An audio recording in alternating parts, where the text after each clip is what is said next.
তোমরা যারা যারা প্রথম পার্টটা দেখোনি তারা তারা প্লিজ আগে গিয়ে প্রথম পার্টে দেখে আসো, নাহলে কোনো বালু বুঝতে পারবে না। উপরে আই বাটনে ক্লিক করো আর গিয়ে আগে প্রথম পার্টটা দেখে আসো।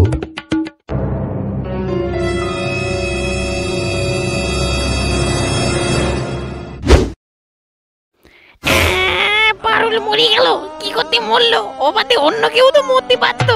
গাড় মেরেছে সুন্দরী, এভাবে তুমি কাঁদছো কেন? কিছু হয়েছে নাকি? আর বলো না, সিরিয়ালে পারুল মরে গেছে। গাড় মেরেছে, আমি তো আবার অন্য কিছু মনে করেছিলাম। কিন্তু তুমি যে বললে আমি 1 মিনিটের জন্য যাচ্ছি, 1 ঘন্টা পর আসলে কোথায় গেছিলে? আমি সুন্দরী একটা কথা বলার ছিল, বলবো? কি কথা? বললি ফেলো। আরে তুমি জানো এই দুলাল, লালমোহন বাবু আর মদন এই 3 জন মিলে প্ল্যান করেছে, হ্যাঁ, ওই গ্যাংটাকে ঘুরতে যাওয়ার। আচ্ছা, ওরা 3 জন যাবে, তো তোমার কি? আমার কি মানে, আমিও তো যাবো ভাবছি। হবে না তোমার যাওয়া, বুড়ো বয়সে আবার ঘোরা কিসের? বুড়ো কোথায়, এখন তো জোয়ানও আছি, আর তুমিও তো ঘুরতে ঘুরতে যাও, আমি কি এখন কিছু বলি? আমাদের আর তোমাদের ঘোরার মধ্যে পার্থক্য আছে। আমরা যাই ঘুরতে, আর তোমরা তো যাচ্ছ ঢাপ কাটে।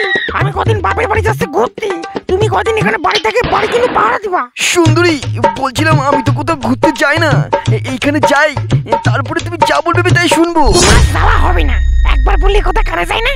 ওখানে ঘুরতে যাচ্ছ নাকি মাল খেতে যাচ্ছ? আরে সবসময় মদের কথা বলবো না, ওরাও তো 3 জন যাচ্ছে, ওদের তো কিছু বলছি না, সবসময় তোমার পুরকি কেন? ডাকো, তুমি বাড়িতে ডাকো, তোমার ঘুরতেও ঘুরতে যেতে হবে না। কোথায় ঢাপ গায়ে পড়ে থাকবো না তখন নাকি? তাহলে তোরও যাওয়া হবে না বাপের বাড়ি, তুই সায়ও বাড়িতে পড়ে থাকবি। শালা সারাদিন বাড়িতে সিরিয়াল দেখা, আর কার বাড়িতে কি ঘটলো কি না ঘটলো বিকালে যাই আলোচনা করা। বেশি ভদর ভদর মানুষ না, নাহলে তোকে শ্বশুর বাড়ি থুয়ে তারপরে যাবো আমি ঘুরতে। আচ্ছা, খুব ভালো, আমি দেখি তুমি কেমন করে আমার শ্বশুর বাড়ি থুয়ে আসো। দেখে, আমি লাস্ট বার জিজ্ঞাসা করছি, তুই যাকে দিবি কি দিবি না? দেবো না, আমি তো কোন আমি দেবো না। ওরে একটু সব ব্যাটিকে জ্বালা, আমি কোথাও গেলেই জ্বালা, এখানে হাগলি জ্বালা, মুটলি জ্বালা। তোমার তো কোনো কাজের যোগ্যতা নেই, শুধু ঘুরতে যেতে দিলেই হয়। তোমার যে বলেছিলাম সকালে বাজার করে আনতে আনিস। তুই বল, তুই বলে আমার একটা কথা মন দিয়ে শুনে রাখ, তুই বাড়ির থেকে এক পা বেরোবি না। শালা প্রত্যেকদিন বিকালে পালের বান্ধবীর সাথে ফোর্স নিস্ট মারাবো। মুখ সামলে কোটা কবা কিন্তু কয়ে দিলাম, আমার বান্ধবীর নামে আর একটা যদি খারাপ কথা বলিস না। কব তোর পালের বান্ধবী? তোমার এত বড় হাসপাতাল, তুমি আমার গায়ে হাত দিলে? তুমি জানো আমার ভাই কিটা? আমি এক্ষুনি ফোন করবো, কাটিয়ে বেলা দিয়ে দেবে তোমার।